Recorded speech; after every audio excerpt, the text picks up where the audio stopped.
Hello and welcome. I am the archivist, and it is my purpose to open the vaults of history, to pull back the curtain on the stories that have shaped our world, stories that linger in the shadows of our collective memory. Tonight, we delve into a case that marks a profound and sorrowful turning point in American history. It is a story that begins on a spring morning in New York City with a simple act of a child's growing independence and ends by redrawing the landscape of an entire nation's consciousness about the safety of its children. This is the story of a little boy with a captivating smile and a bright future, a boy whose absence would echo for decades. This is the disappearance of Etan Patz, the case that forever changed America. It was SoHo, New York, in the late 1970s. The neighborhood, once a hub of manufacturing, was transforming. Its cast-iron buildings, with their grand arched windows, were no longer just housing factories and warehouses. They were becoming the lofts and studios of artists, writers, and young families. It was a place of creativity, of community, a vibrant urban village nestled in the heart of one of the world's biggest cities. In this dynamic and evolving neighborhood lived the Patz family. Stanley, a professional photographer, Julie, a daycare operator, and their two young sons, 6-year-old Etan and his younger brother Ari. The Patz family embodied the spirit of SoHo. They were part of a close-knit community where neighbors knew each other, where children played together in the cobblestone streets, and where the line between public and private space often felt blurred in the best possible way. Their loft on Prince Street was both a home and a creative space, filled with the evidence of Stanley's work and the vibrant energy of a growing family. Etan, with his sandy brown hair and an unforgettable, radiant smile, was a familiar and beloved sight in the neighborhood. He was a curious and bright child, just beginning to explore the world with a burgeoning sense of confidence. Like many 6-year-olds, Etan was eager for more independence. He was at that tender age where the world begins to open up, where small steps feel like giant leaps. For Etan, that next great adventure was the school bus. He had been begging his parents for permission to walk to the school bus stop by himself. The stop was just 2 blocks away from their home, a short journey down a familiar street. For weeks he had pleaded his case, and his parents, wanting to nurture his growing sense of responsibility, had finally, and perhaps reluctantly, agreed. The morning of May 25, 1979, dawned like any other late spring day in New York. It was a Friday, the beginning of Memorial Day weekend. The city was humming with the anticipation of a long weekend of rest and recreation. For Etan, it was a particularly exciting day. Not only was it the unofficial start of summer, but it was the first time he would be allowed to walk to the school bus stop all by himself. He had his dollar bill clutched in his hand, ready to buy a soda at the corner store to enjoy with his lunch later that day.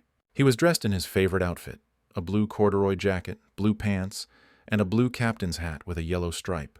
His future flight captain t-shirt was a testament to his childhood dreams. Julie Patz walked her son to the corner, a point from which she could still see the bus stop. She gave him a kiss goodbye, and watched as he set off on his 2-block journey, a small figure filled with a big sense of purpose. It was a milestone moment, the kind of memory a parent tucks away and treasures. She watched him walk for a bit, then turned to go back to their apartment. She trusted the neighborhood. She trusted the short distance. It was a walk he had made many times before, just never alone. But on this day, something was different. On this day, the ordinary became the unthinkable. Etan Patz never made it to the school bus. He never made it to school. He simply vanished. When Etan didn't return home from school that afternoon, a quiet unease began to settle over Julie Patz. She called the school. A routine check that she expected would yield a simple explanation. Perhaps he had stayed late for an activity, or had gone home with a friend. But the voice on the other end of the line delivered a piece of information that turned unease into panic. Etan had never arrived at school that morning. He had been marked absent. The 2-block walk, a journey that should have taken mere minutes, had become a void. Etan had disappeared somewhere within that short, familiar distance. The initial hours of any missing person case are a frantic, chaotic blur, a race against a relentlessly ticking clock. For the Patz family, this was a nightmare realized. Stanley Patz, who had been out of town on a photography assignment, rushed home. The family's loft, once a sanctuary of creativity and warmth, transformed into a command center of desperation. Friends and neighbors, the very fabric of their close-knit SoHo community, rallied around them. They fanned out across the neighborhood, their calls of "Etan" echoing through the cobblestone streets and narrow alleyways. They searched rooftops, basements, and the labyrinthine corridors of the old industrial buildings. Every open door, every dark corner was a source of both hope and dread. The New York City Police Department launched what was, at the time, one of the most extensive and exhaustive searches in the city's history. Nearly 100 officers descended on SoHo, a formidable force against an invisible and unknown threat. They conducted a meticulous grid search, block by block, building by building. The search was not just on the surface. It went deep into the bones of the neighborhood. Officers, accompanied by police dogs, scoured the basements and sub-basements of the old cast-iron buildings, places of deep shadow and forgotten history. The search extended to the city's vast and complex subway system, a subterranean world with its own set of rules and dangers. Flyers, bearing a now iconic photograph of Etan taken by his father, began to appear on lampposts, in shop windows, and on the walls of subway stations. The image of the little boy with the captivating smile was suddenly everywhere, a silent plea in a city of millions. Etan Patz, in a move that was both professionally intuitive and deeply personal, began to distribute his own high-quality photographs of his son. These were not the grainy, impersonal images often associated with missing person posters. These were portraits filled with life and character, capturing the essence of the child they were so desperately trying to find. He gave them to the media, hoping that the power of a clear, compelling image could cut through the noise of the city and reach anyone who might have seen something. This act, born of a father's love and a photographer's skill, would have a profound and lasting impact, changing the very way the nation would come to visualize its missing children. Days turned into weeks, and the initial, frantic energy of the search began to give way to a grim, gnawing reality.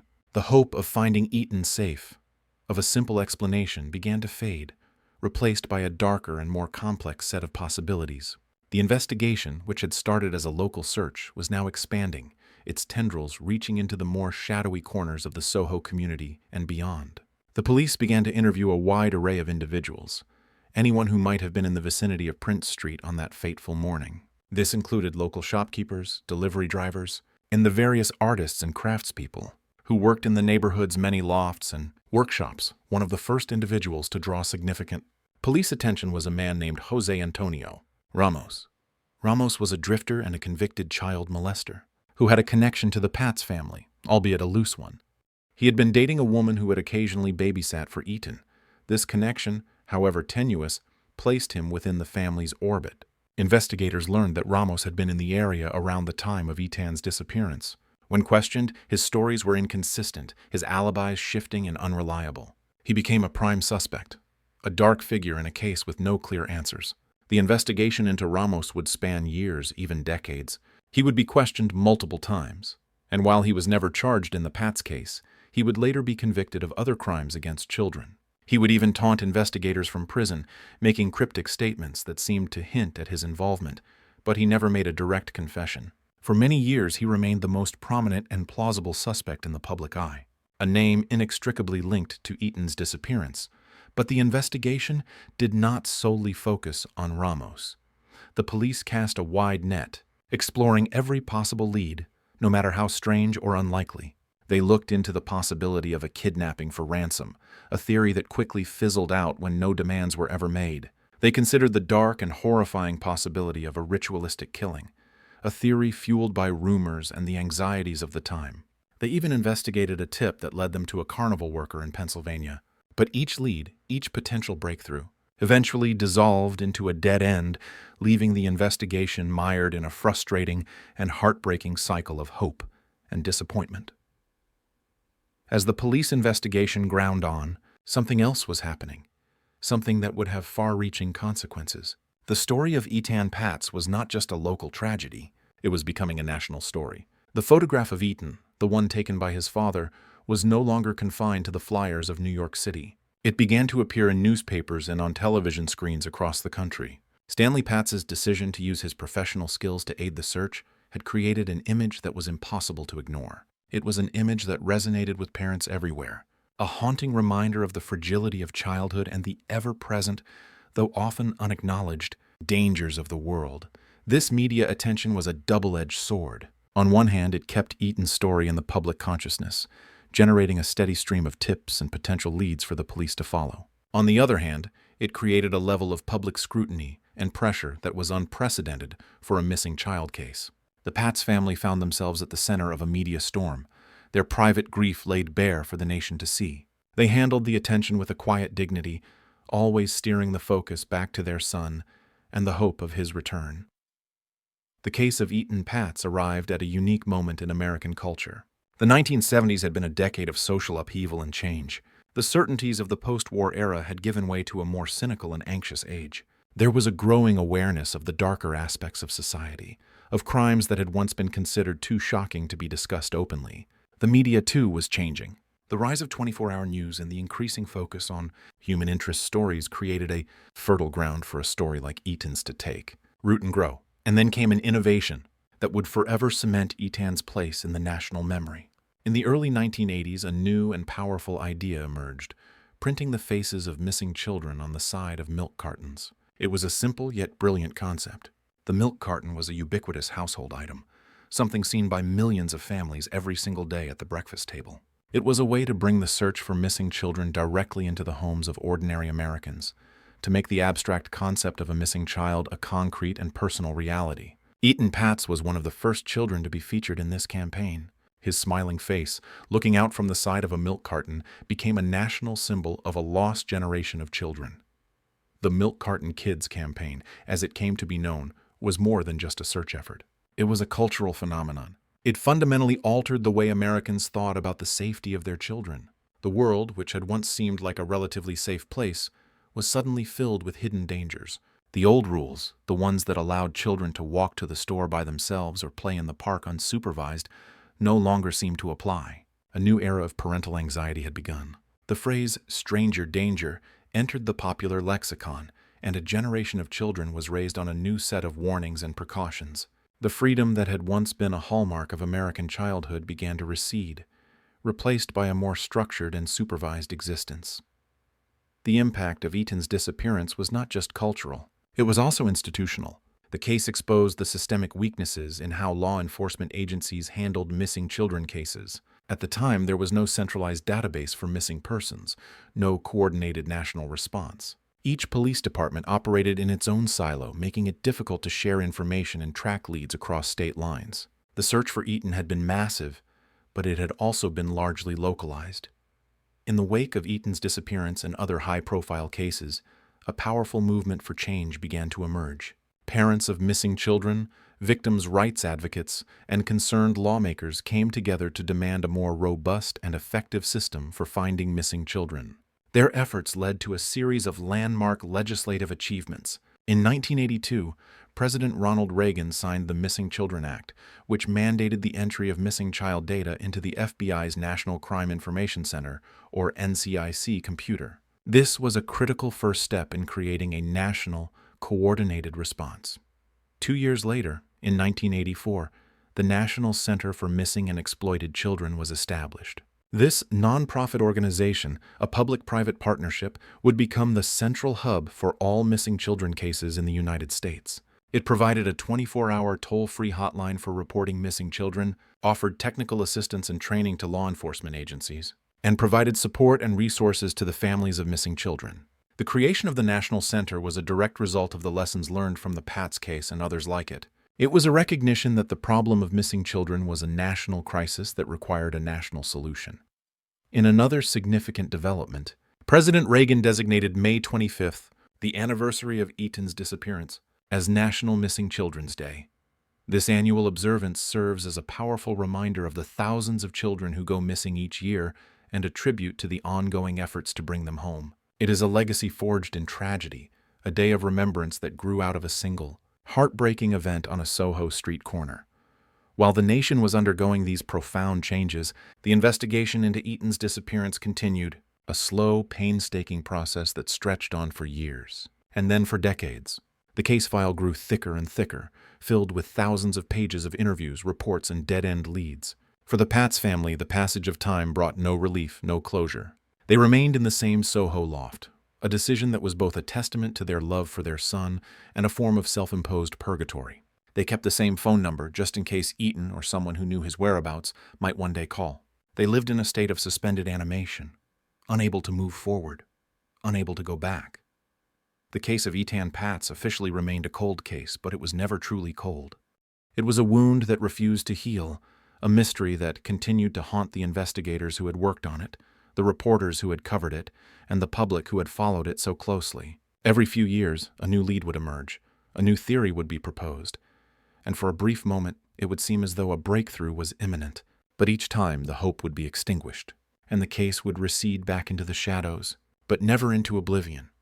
Then, in the early 2000s, after more than 2 decades of silence, the case was officially reopened. The Manhattan District Attorney's Office, armed with new forensic techniques and a fresh perspective, decided to take another look at the mountain of evidence that had been collected over the years. They re-interviewed old witnesses, re-examined old leads, and looked for new avenues of investigation.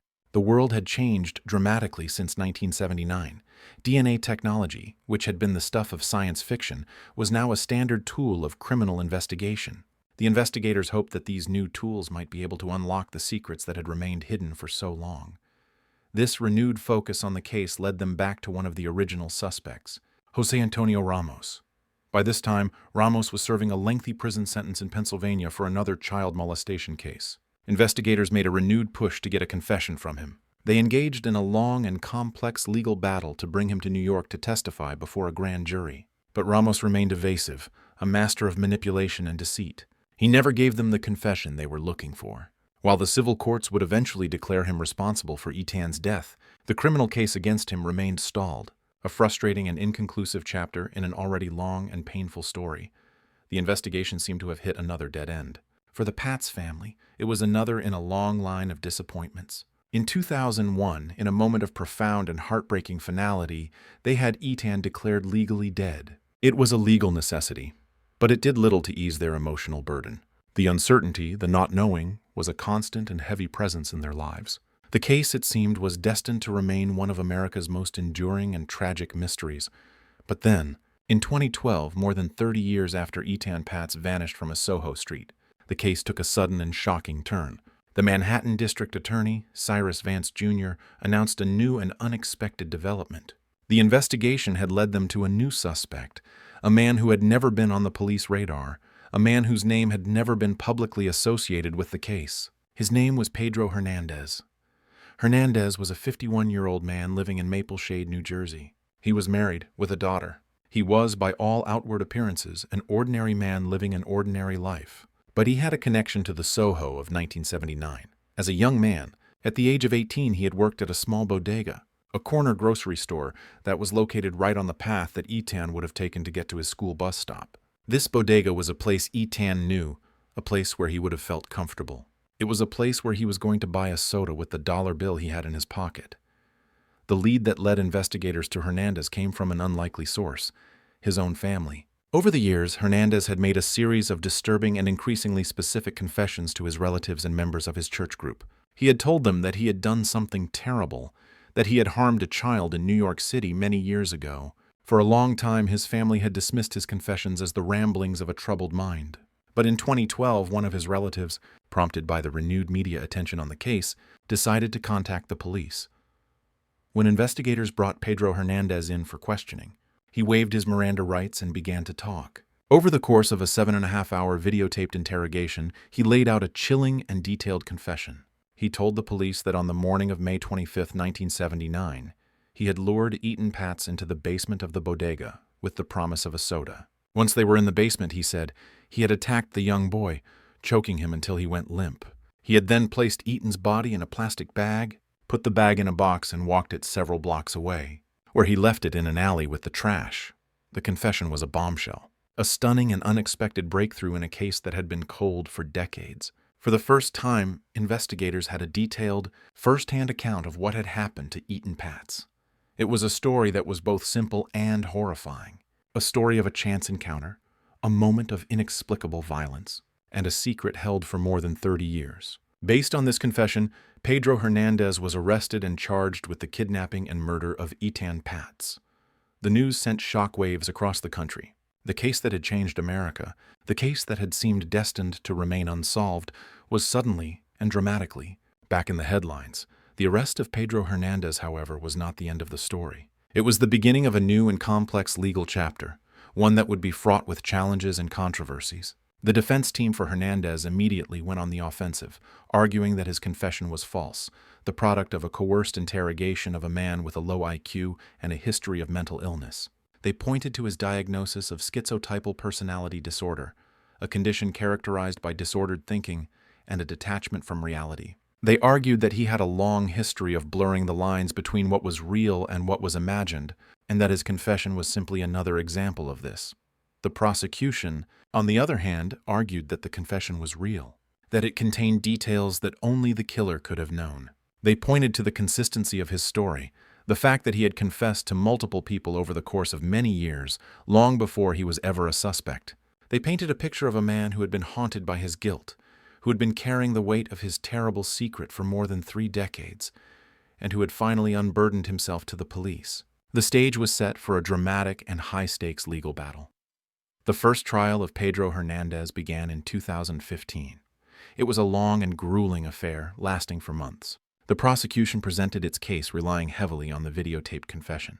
They brought in witnesses from Hernandez's family and church group who testified about his previous confessions. They tried to create a narrative of a man who had finally been brought to justice for a crime he had committed many years ago. The defense, in turn, attacked the confession from every angle. They brought in expert witnesses who testified about Hernandez's mental health issues and his susceptibility to suggestion. They also raised the specter of the other longtime suspect, Jose Antonio Ramos, arguing that he was the more likely killer. They created a narrative of a flawed investigation, a desperate search for a suspect, and a vulnerable man who had been pushed into a false confession. After weeks of testimony and days of deliberation, the jury announced that it was deadlocked. One juror and only one refused to convict, holding firm to the belief that Hernandez was not guilty. The judge was forced to declare a mistrial. For the Patz family, it was a devastating blow. After more than 35 years of waiting, they had come so close to a resolution, only to have it snatched away at the last moment. For the prosecution, it was a major setback, but they immediately announced their intention to retry the case. The second trial of Pedro Hernandez began in late 2016. It was in many ways a replay of the first, with the same evidence, the same arguments, and many of the same witnesses. But this time, the prosecution honed its strategy, focusing more on corroborating details and trying to dismantle the defense's arguments about Hernandez's mental state. The defense, for its part, continued to hammer away at the confession, arguing that it was the unreliable product of a disturbed mind. The jury once again listened to weeks of testimony, watched the long and emotionally taxing videotaped confession, and retired to deliberate. The city, and indeed the nation, held its breath. This time the verdict was different. On February 14, 2017, nearly 38 years after Etan Patz disappeared, the jury found Pedro Hernandez guilty of 1 count of murder in the 2nd degree and 1 count of kidnapping in the 1st degree. The courtroom was silent, then filled with quiet sobs of relief. For Stanley Patz, who had attended every day of both trials, it was a moment of long-awaited, though bittersweet, justice. He later told reporters, "The Patz family has waited a long time, but we finally have a measure of justice for our sweet boy, Etan." Pedro Hernandez was sentenced to 25 years to life in prison. The conviction brought a legal conclusion to one of the most infamous cold cases in American history. It provided a name and a face to the person responsible for the crime that had stolen a child and scarred a nation. But it was a conclusion that did not, and could not, erase the decades of pain and uncertainty. It could not bring Etan back. And for some, questions still lingered about the confession and the nature of the evidence. But for the legal system, the case was closed. The story of Etan Patz is more than just a true crime story. It is a landmark case that left an indelible mark on the American psyche. His disappearance was a loss of innocence, not just for his family, but for the entire country. It was the moment when the unspoken promise that children were safe in their own neighborhoods was shattered. The world after Etan Patz was a different world, a world of heightened awareness, of increased security, and of a persistent, low-level anxiety that has become a part of modern parenting. The legacy of the case is everywhere, woven into the fabric of our society. It's in the Amber Alert system that flashes across our phones and highway signs, a rapid response network for child abductions. It's in the national sex offender registries that allow parents to know who is living in their neighborhoods. It's in the very way we teach our children about safety, in the conversations we have about strangers and boundaries. And it's in the enduring image of a little boy with a captivating smile, a boy who became a symbol for all the children who have been lost, and for the ongoing fight to protect the most vulnerable among us. The case of Etan Patz is a story about a crime, but it is also a story about a community, a city, and a nation grappling with a profound loss. It's a story about a family's unimaginable grief and their unwavering determination to find answers. It's a story about how a single tragic event can ripple outwards, touching countless lives and changing the very landscape of a society. It is a story that reminds us that behind every headline, behind every statistic, there is a human face, a human story, a life that was lived, and a future that was lost. The search for Etan Patz may be over, but the echo of his absence and the changes it inspired will be with us for a long, long time. Thank you for joining me in the archives for this story. The echoes of the past are all around us, in the laws we live by, the fears we hold, and the memories we share. The case of Etan Patz is a somber but vital part of that shared history. I am the archivist. Join me again as we continue to explore the stories that define us. Until then, be well.